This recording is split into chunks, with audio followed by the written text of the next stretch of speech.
আসসালামু আলাইকুম সম্মানিত ভিউয়ার্স। বিনিয়োগকারীদের টাকা না দিয়ে লিস্টিং নয়, কেন্দ্রীয় ব্যাংকে বিএসসির করা চিঠি।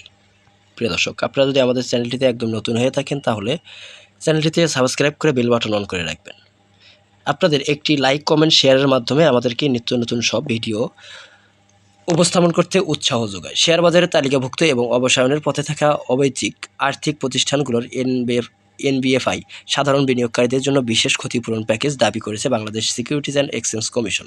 ত্রয়োদশ জাতীয় নির্বাচনের ঠিক আগ মুহূর্তে বিএসআইসির একটি প্রতিনিধি দল বাংলাদেশ ব্যাংকের কর্মকর্তাদের সঙ্গে বৈঠক করে এবং বিনিয়োগকারীদের স্বার্থ রক্ষায় একগুচ্ছ সুপারিশ সম্মিলিত একটি চিঠি হস্তান্তর করে।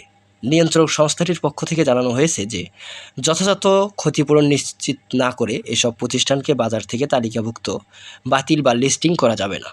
প্রাথমিকভাবে 9টি আর্থিক প্রতিষ্ঠান অবসানের পরিকল্পনা থাকলেও শুনানির পর প্রাইম ফাইন্যান্স, জিএসপি ফাইন্যান্স ও বিআইএসসি কে আর্থিক অবস্থার উন্নতির জন্য 3 থেকে 6 মাস সময় দেওয়া হয়েছে।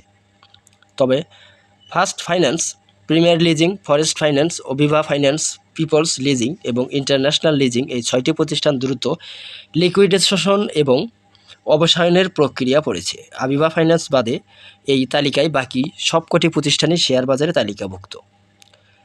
বিএসআইসির মুখপাত্র মোহাম্মদ আবুল কালাম চিঠিতে বিষয়টি নিশ্চিত করে জানিয়েছে, সাধারণ বিনিয়োগকারীদের সুরক্ষা নিশ্চিত করাই এখন তাদের মূল লক্ষ্য।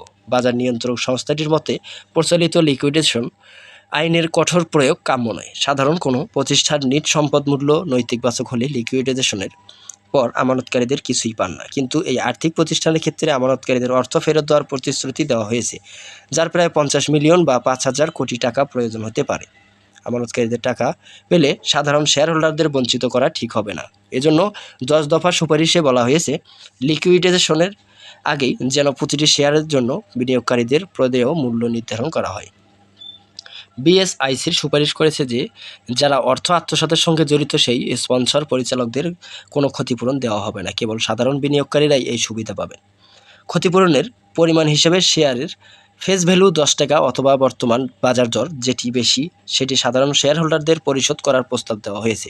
এছাড়া পুরো লিকুইডেশন প্রক্রিয়ার স্বচ্ছতা বজায় রাখা, ডিএসআই তে ট্রেড বাতিলের বিষয়ে সঠিক প্রদান এবং সময়মতো মূল্য সংশোধন তথ্য প্রকাশের উপর জোর দিয়েছে সংস্থাটি। বিএসআইসির সতর্ক করে বলেছে, কেন্দ্রীয় ব্যাংক যদি বিনিয়োগকারীদের ক্ষতিপূরণ না দেয় তবে ভবিষ্যতে শেয়ার বাজারে বড় ধরনের আশঙ্কার সংকটে পড়তে পারে। প্রিয় দর্শক, আজকের মতন এই পর্যন্তই।